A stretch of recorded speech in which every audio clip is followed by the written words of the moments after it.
Hello, welcome to 323 Science Fiction Radio. Today we'll be talking about science fiction books, literature, and some science fact. The Opportunity mission, Mars rover Spirit Opportunity has completed its mission. February 13th of 2019 was the end of the rover mission. No response since 6/10/18. It has traveled 28,600 miles, 45.10 kilometers on the planet Mars. July 2020 is the next Mars rover mission. Okay, and before it was a film, it was a book by Pierre Boulle, Planet of the Apes. Read a chapter. It's translated from the French by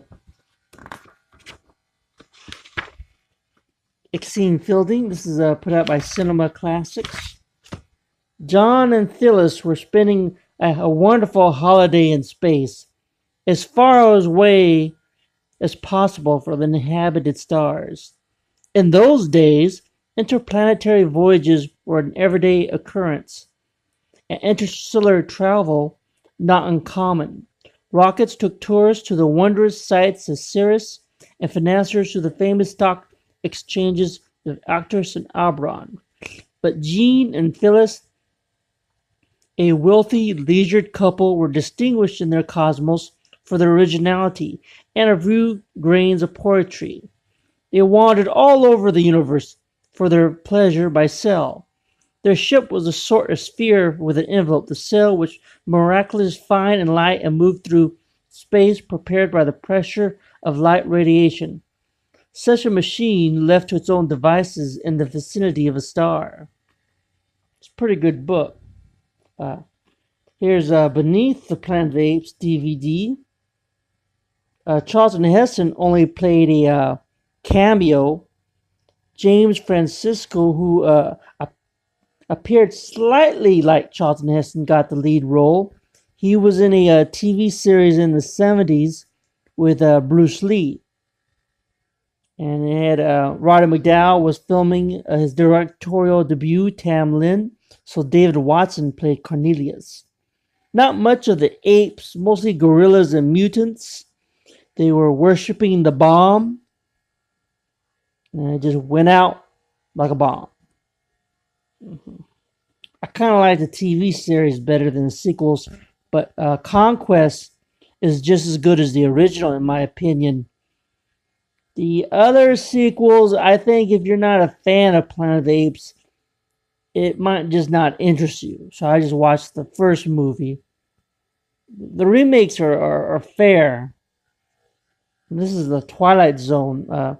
My favorite episode is Roddy McDowall playing an astronaut. Susan Oliver is Venna, and she played a similar character in the Twilight Zone pilot with Jeffrey Hunter. The Cage, which was turned into the Menagerie.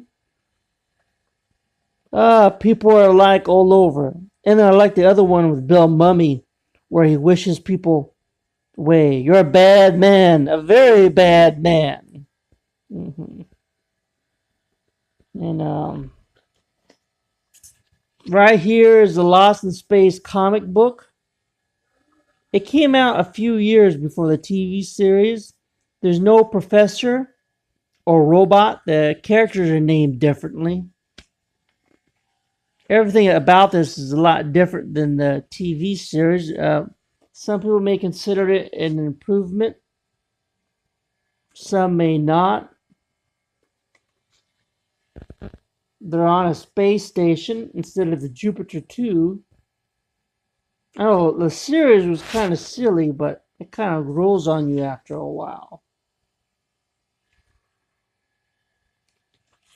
And this series lasted many years after the TV series went off the air. Gokey published this version of Lost in Space. and it also published Voyage to the Bottom of the Sea and Star Trek. Gokey published Star Trek many years after the Star Trek series went off the air. I think it's a pretty good series.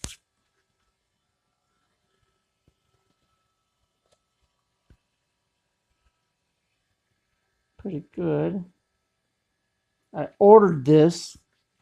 I couldn't find it anywhere. But I like it.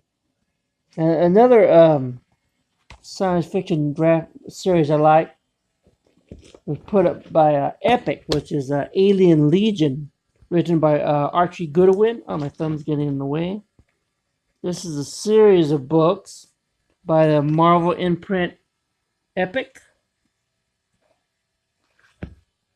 I like this. Artwork is very good. Credits.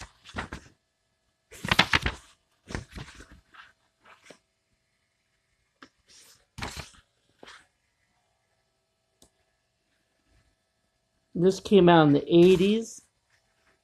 Based on the French Foreign Legion, but it's aliens in space.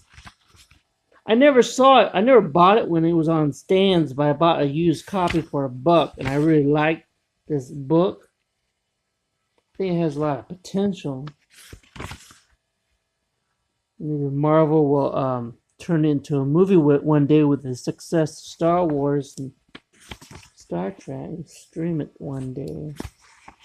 You never know. Thank you for listening to 323. Have a nice day. Bye.